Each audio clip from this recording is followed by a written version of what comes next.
Warm welcome to all of you, each and every one of you. Good morning, or good afternoon, or good evening. It's always lovely to see you, truly, to get to practice together as a community.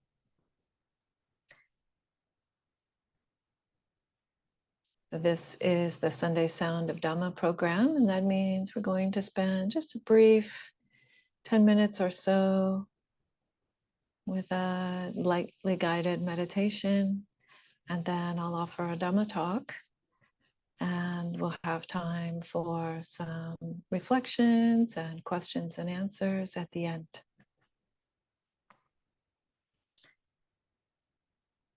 Which is about 1 hour from now.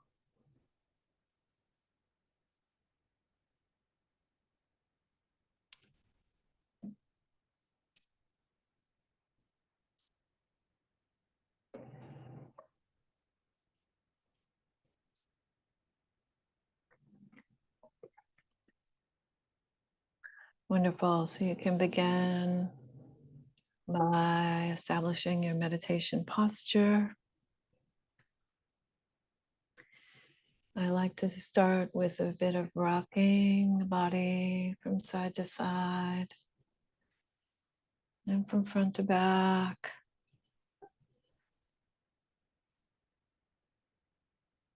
Maybe some gentle movement of the head.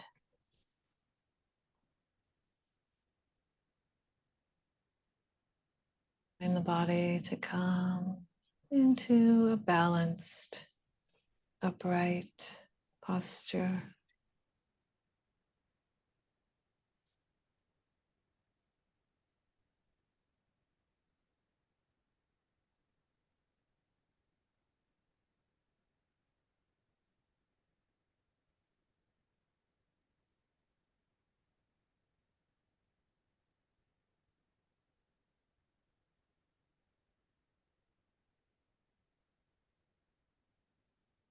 Starting at the top of the head, at the crown of the head,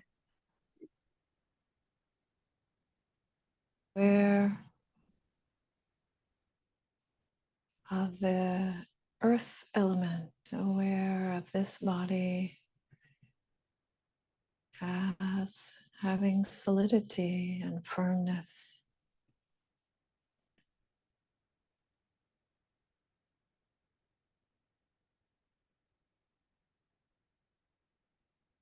Gently moving the attention downward from the crown of the head through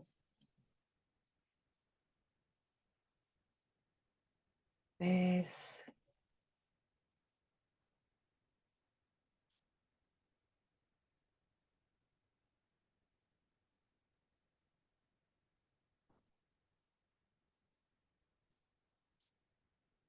down through the neck.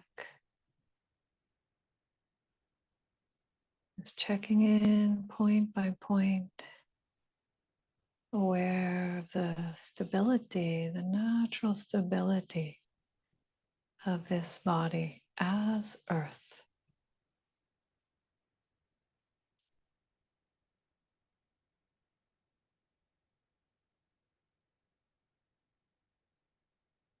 Way down the right shoulder and the right arm.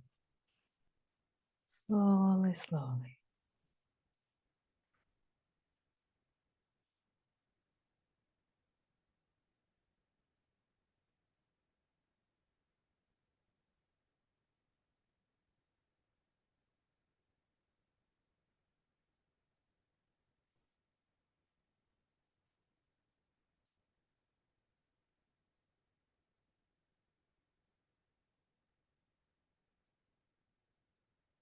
Eventually coming to the wrist and the right hand.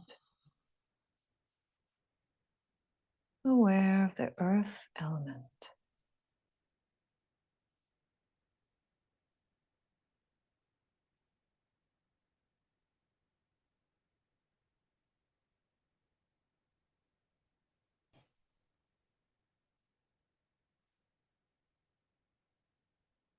Hand. Bring out the left arm, completely pervaded by earth.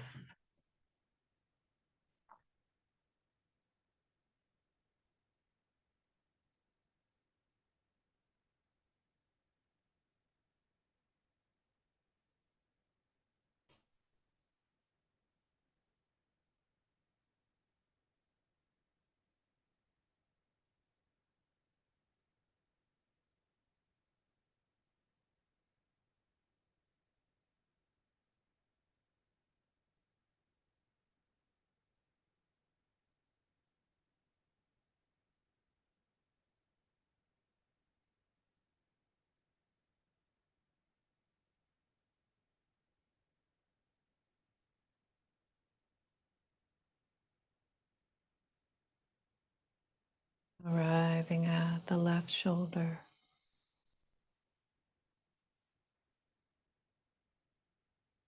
Moving down the torso. Point by point. Aware of earth as this body. Stability and firmness.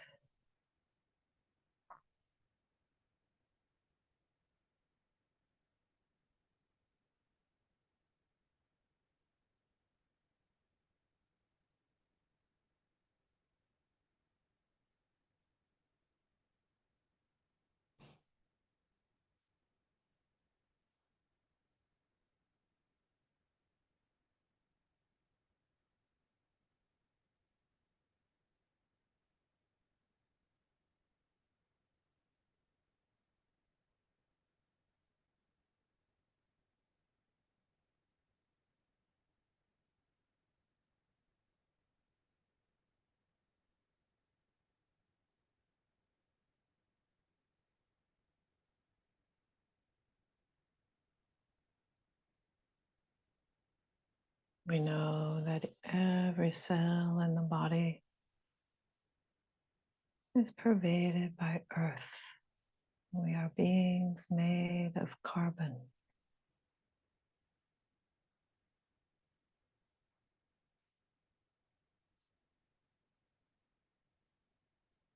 Eventually arriving at the hips.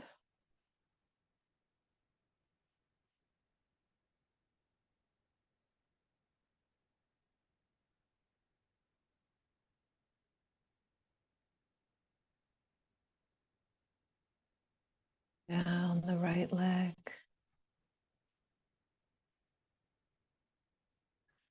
Point by point. Noticing the stability.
Sooner or later coming to the right ankle and the foot.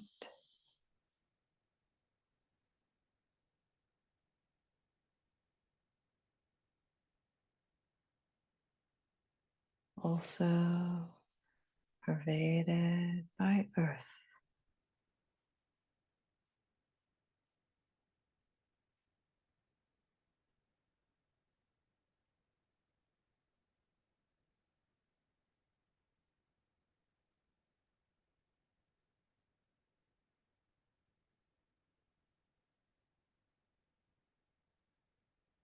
Bring the attention to the top of the left leg. And beginning to move downward, point by point, aware of firmness, heaviness, stability.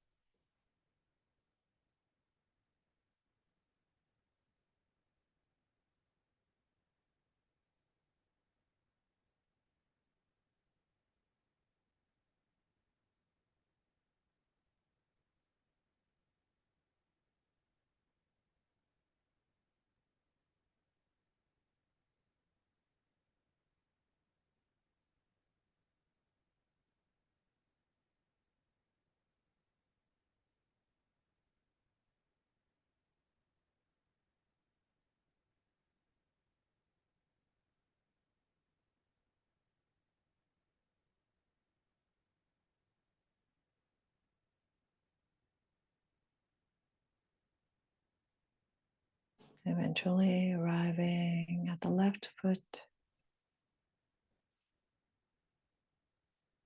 So completely pervaded by the earth element.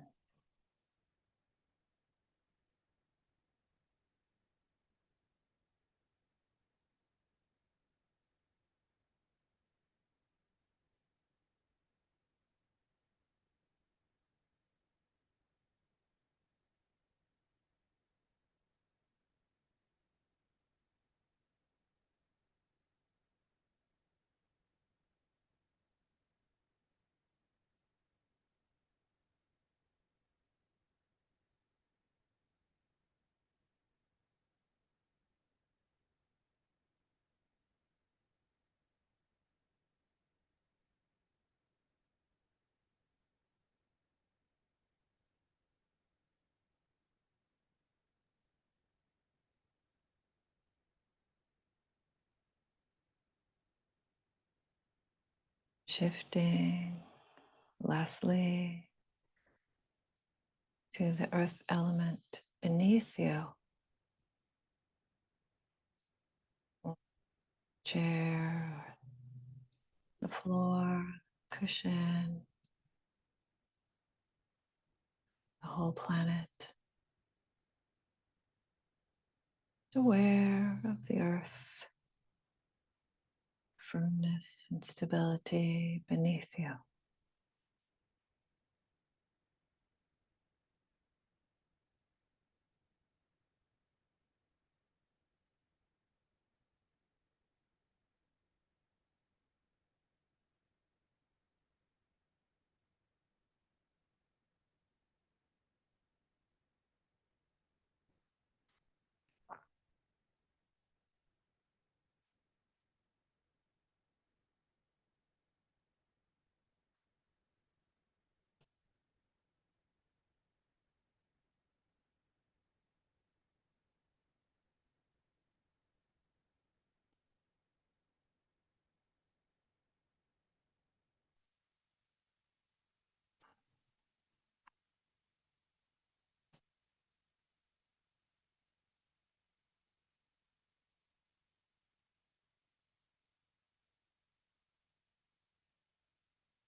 That brings us to the end of our meditation this morning.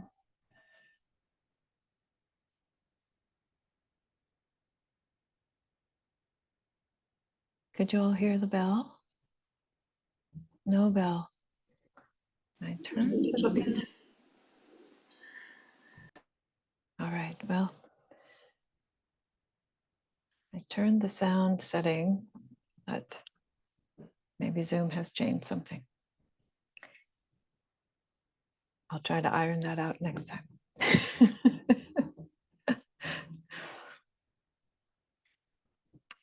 All right.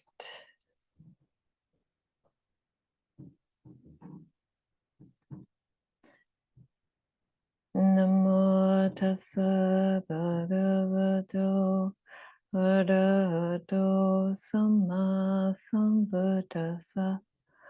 Namo tassa bhagavato arahato samma sambuddhassa. Namo tassa bhagavato arahato samma sambuddhassa. Buddhang dhammang sanghang namasami.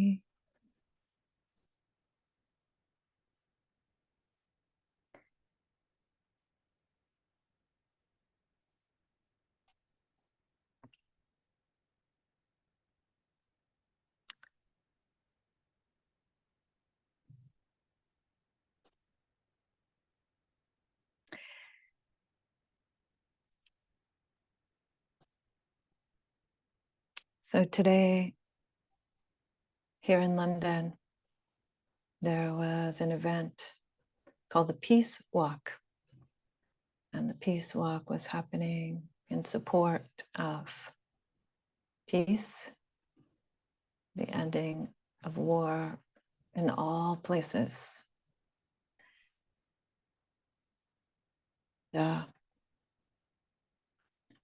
I went out there in support of the Peace Walk, even though I wasn't able to stay for the whole event because I needed to be with a group, with a class, and then here. But I'm aware that war and violence is on people's minds in many different places, in many different ways. And so I have a sutta that I want to share with you today on this topic. And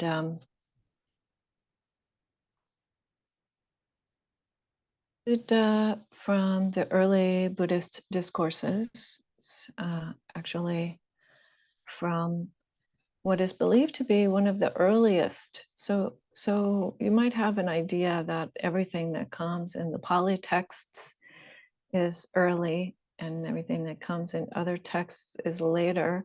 But I think that it's pretty well understood from a scholarly standpoint that that's not the case. That there are some changes that have happened to the Pali Suttas over time, as has happened with all of the different Buddhist texts. So we take them and we work with them. But this particular sutta is from the Sutta Nipata. So the Sutta Nipata is from the Khuddaka Nikaya, from the so-called minor collection of the Pali. And it's understood generally to be the one of the oldest ones, one of the ones that's undergone the least amount of change, if you will. And this is Sutta Nipata from chapter 4, number 15. And chapter 4 is actually called the Book of Eights. So don't ask me how that happened, but that's what's happened. And from the Book of Eights, number 15.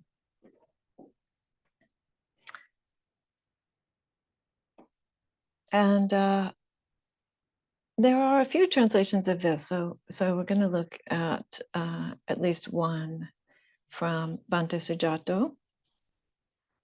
From, you might know of a site called suttacentral.net. It's always a good place to pick up many translations, actually, of the Pali texts.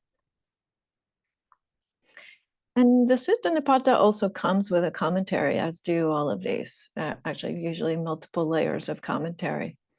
But in this particular case, Bhikkhu Bodhi has also recently put out, I mean in the last couple of years, put out a translation of the commentary on the Sutta Nipata, in part because he really enjoys this text. He's talked many times actually in Pali class about how much he enjoys these very old teachings before, you can tell that they're kind of before the language was systematized, was made regular in the suttas. And this particular sutta is called the Atta Danda. So Atta Danda And that danda is a stick, or sometimes the word is translated as rod, like sometimes also like a walking stick or a cane. A club, sometimes translated as club. Anatta means to take it up or to grasp something, to hold on, to pick up something. So it's the sutta called Taking Up Arms, or the one who has taken up the rod. And what I particularly like, what I particularly want to share from the commentary here is right away at the beginning of the commentary, it tells us a little bit of the backstory. And that's one of the things that the commentaries are very useful for, sometimes even more useful than their attempts to explain the sutta. But their use of the backstory or explanation of the backstory is often very good framing. And in this case, it says that there was an argument, a fight that broke out between the Sakyans. So the Sakyans was the family of the Buddha. Before he was the Buddha, he was part of the Sakyan clan, or in Sanskrit, it's Shakya. So that's why he's called Shakya Muni. Muni is the sage or the wise one, and Shakya was his clan. So a fight broke out between the Shakyan clan or family and the Kolyans, the Kolyan family. They were neighbors in this part of northern India. And the fight was about water. The fight was about water. And we see these days, even today, right? A lot of fights about water. Yeah, the Native American tribes fighting against the pipeline going through their lands in the Midwest of the US because of wanting to protect their water, their clean water. Or fights in all parts. This happens in all parts of the world, not just in the US. And we might think that it might happen even more often with climate change, issues around water. But the Buddha found out about this, and he went and he stood between the two groups, the two families, and gave this teaching. So what does that tell us? Right away, that tells us that this is a teaching intended specifically for lay people. These were not his fellow monastics. These were the folks of the families. Yeah. And I guess I'm a bit conscious of that these days. I've recently set down my practice of the Vinaya. And so now I'm back to being ordained in only one tradition, in the Soto Zen tradition.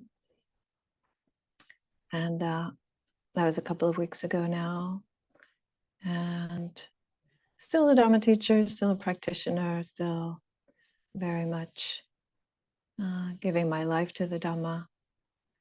But in the Buddha's time, there was only the folks who were practicing Vinaya and those who were lay people. And Soto Zen is, as you might think of it, as a reform school or something in between those two situations. Nonetheless, it is a teaching for lay folks. And he says this, and it's quite sincere. This is the other thing that I really like about this sutta, is that the Buddha speaks quite sincerely about his own feelings. He says, peril stems from those who take up arms, or danger. Danger comes from people who take up weapons. Just look at the people in conflict.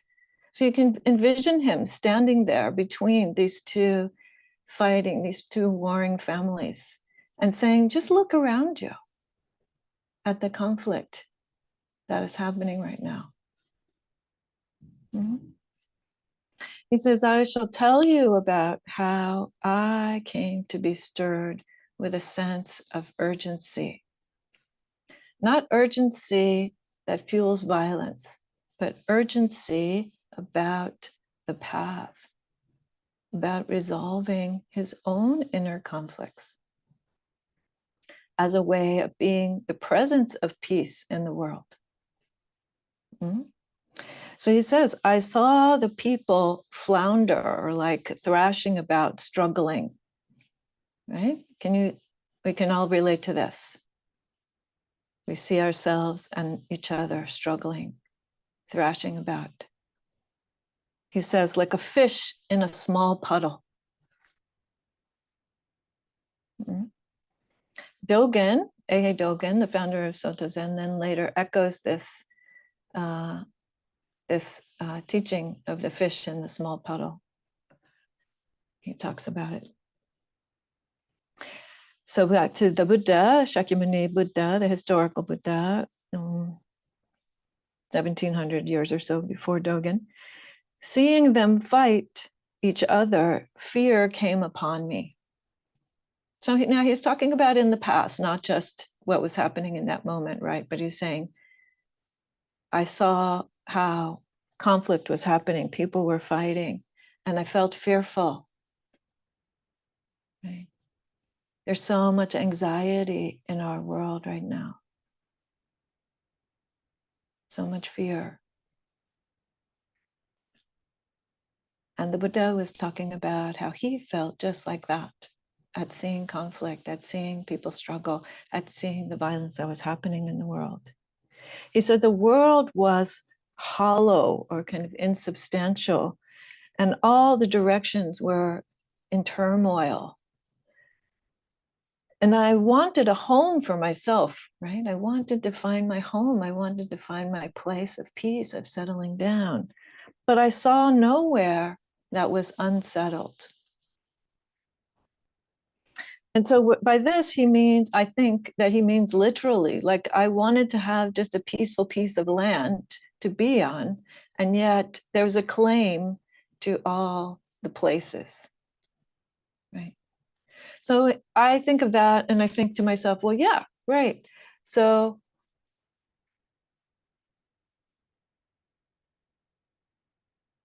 there is somebody who claims the water that comes to my little room here in the dormitory that I'm renting, that the Sangha is renting for me, right? They're paying for that. Or there's, if even if you have your own piece of land and you have your own well, then your neighbor pours something into the ground, or there's some air pollution, and then suddenly your well isn't okay anymore.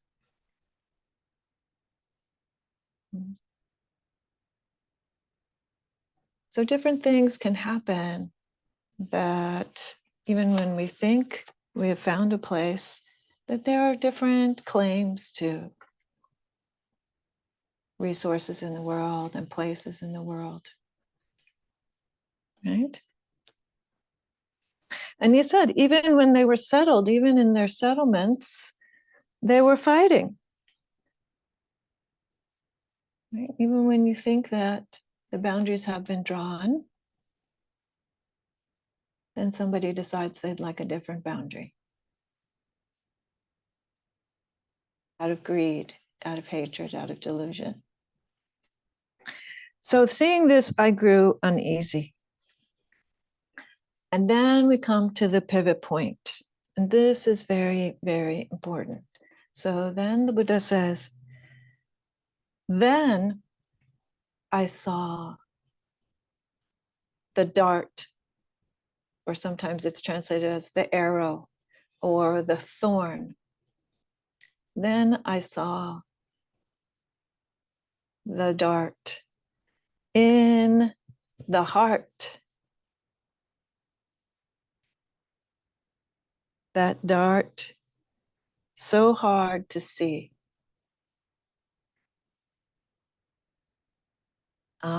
So then he's talking about his inner world. Oh, I see. I see. that there's this part of me that is painful.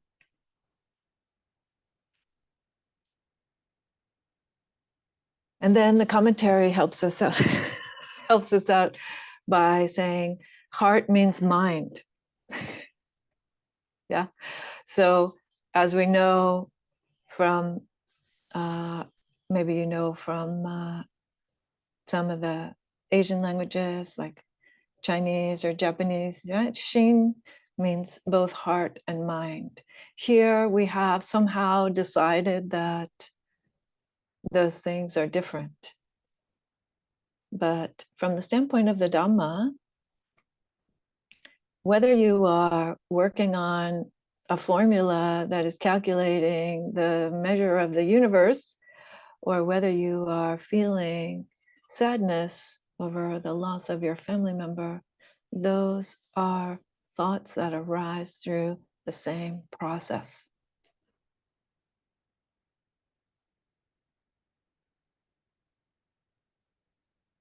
Same process. So the dart, he sees the dart in his own heart. And that is the first step to knowing what to do, right? Because if you only are focused on what's happening outside of you, that can never be fully resolved. You may or may not be able to bring peace or the end of some conflict or help to people to some degree.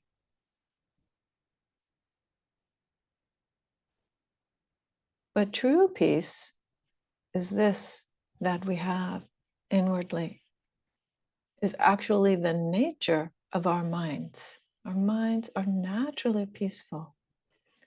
If we get smart about the dart. And so what is the dart? So the dart is those problems that I named a few moments ago that the Buddha said were the key problems for humanity: greed, hatred, and delusion. Just like that, right? The water spout, the water arguments driven by greed, hatred, and delusion.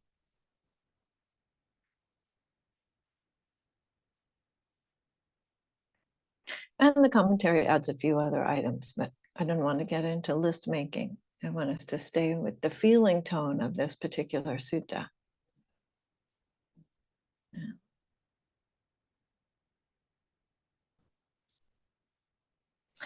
And ultimately, we could say that even the greed and the hatred could all be in that category of delusion.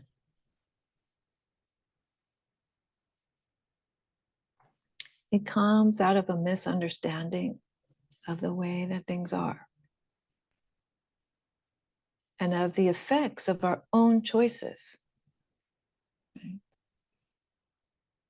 The effects of our own views and attitudes toward other people that we think are justified. The view of violence or the view of anger or the view of what's yours should be mine.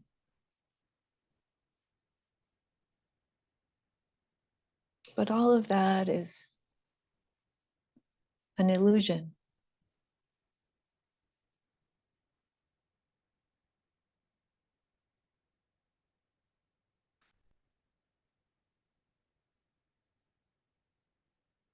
In fact, later on, the Buddha goes on, or perhaps later, we're not sure. It's not clear at what point in the Buddha's teaching years this particular sutta is taking place. We know that it's after his awakening, and that's about all we know in terms of the timing.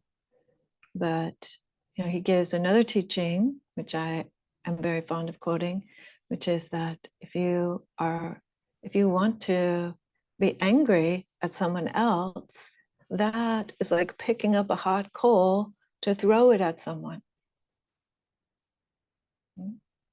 Who is it that gets injured first? Who gets hurt first? Who feels that pain? You do, by picking up that hot coal of anger, of the wish for violence, of the wish for greed. And when you start to see very clearly how you're injuring yourself with those kinds of thoughts and those kinds of ideas, then you will very naturally set that down. Right? We don't want to injure ourselves. But when you're struck by that dart, when you're caught up in some mistaken understanding or some strong feelings of anger or desire or confusion, then the Buddha says you run around in all directions. And you ask yourself questions like, did I exist? Will I exist in the future? How was I in the past? How will I be in the future? And he refers to these things as questions that are useless, questions that do not help to bring peace.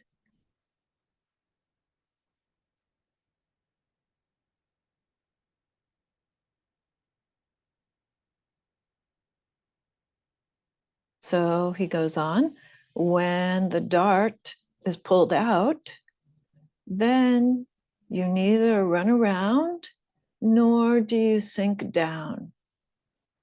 And again, I think this is a literal form of translating this idea that he's saying you're not completely agitated and completely feeling driven by these unwholesome states, but neither are you depressed. When you take the dart out, it doesn't mean that all of the energy of your life has gone away. Don't sink down, literally, like mentally, he means.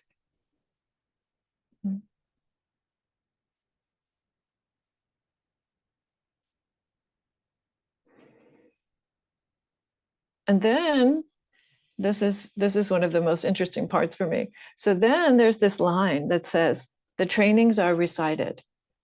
And it's a note to the folks who were the reciters. It is a note from Ananda, from Venerable Ananda, who was the Buddha's attendant, saying, okay, at this point you stop and you recite the trainings. Right? It's like a little footnote, except they didn't have a star, right? They weren't writing things down. It was all verbal. So this got carried into the text. So when you read the text, it says, here the trainings are recited. Yeah. Yeah. So it's lovely. For me, I think it's lovely because, for one, it really helps me feel the humanity of these teachings being carried one by one, memorized by people over the centuries. Okay, here, I'm giving you this, and now you stop here, and then you're right? It's really very intimate and very personal, and us understanding the Buddha as a human being who lived and taught and walked this earth and stood between his family members and the folks they were fighting with and said, hey, you guys, you're hurting your own hearts. Feel the pain in your own hearts right now. Just stop and feel that. What a beautiful, personal, intimate teaching this is. Huh? So, what are the trainings that are recited at this point? This is the part that it's not clear. It's not clear. what were the trainings that were supposed to be recited at this point? So one person says that, so Bhante Sujato thinks that the trainings that are recited at this point are trainings that relate to how to pull the dart out. That it just means that is like a line saying, okay, these next few lines are going to explain to you how to pull the dart out. Maybe that's one way to interpret it. Thanissaro believes, Bhante Thanissaro believes that this would be the point at which the precepts would be recited. That the precept against killing, the precept against taking what is not given, the precept against sexual misconduct, the precept against lying and false and harmful speech, that those things would be recited at this point as particularly relevant to the situation. Hey, stop, think about it. Make this choice instead. That will help. That will help. That's one way to think about it. Or it could be any of the trainings of the Noble Eightfold Path, right? Any of the trainings of the Noble Eightfold Path, whatever the reciter felt was particularly relevant to the people that they were reciting to at that time. The Buddha was very clear that the folks should go out and they should try to speak in a language that folks would understand wherever they were, and that they should use these kinds of, come up with kinds of new metaphors and new ways of sharing the same teaching, but in a way that was relevant to the folks that were listening.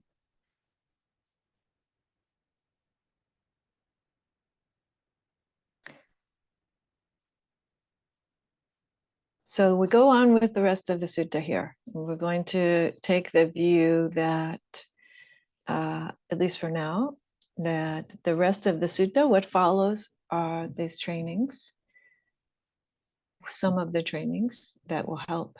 So the next line of the next paragraph, and so again, and these were sometimes in verse form so that they could be memorized more easily. So that's why you also see quite some differences sometimes in the translations. But going on with my slight edits to Bhante Sujata's version, whatever attachments there are in the world, don't pursue them. Having pierced through sensual pleasures in every way, train yourself for nibbana.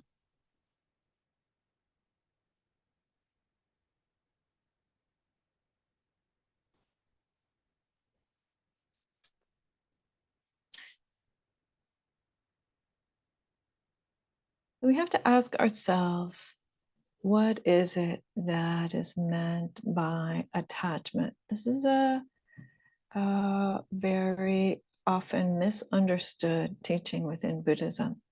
And I'm going to come back to this sutta next week and probably the week after that, because we're not going to have time for all of it. But just to touch in on this bit, and then we'll call in the Dhamma talk for today. I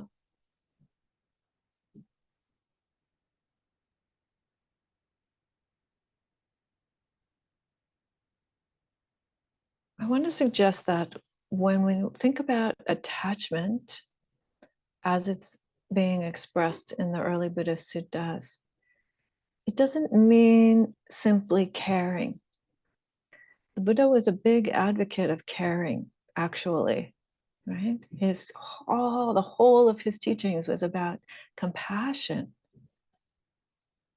caring. Why would you spend 45 years walking around barefoot and teaching about the end of suffering if you didn't care? So we can't understand attachment to mean caring, or non-attachment to mean not caring. That is not what the Dhamma is about. But attachment, I would suggest, what it means is that you become defined by the thing. Yeah. So if I am the head of the rubber stamping department, and as head of the rubber stamping department, I feel that I have to defend my position, my role, my title, my office, that I have to make sure that nobody else gets to do any rubber stamping because that's my job.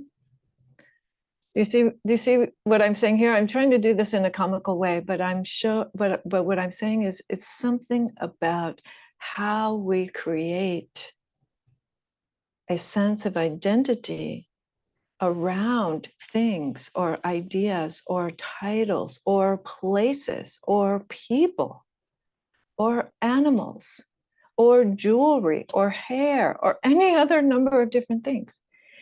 And when we do that, then we have to defend that. And when you have something to defend, there will inevitably be conflicts. Yeah. So we understand that this set of conditions is merely that. It is a set of conditions which is under a constant state of change, which is under a constant state of re-establishing some balance with all other things. And when we can be that thing, then that's more true to what's really happening. Because fundamental impermanence is not something that you can fight about, that you can fight against.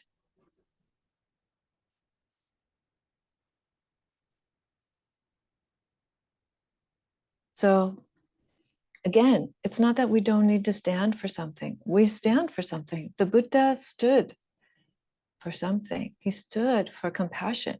He stood for truth, for looking at the reality of his own experience of pain and suffering and freedom and peace. And that was his way of being peace in the world and helping others to see that that was how they could do it too. That is how we can do it too. By pulling the dart from our own heart and mind.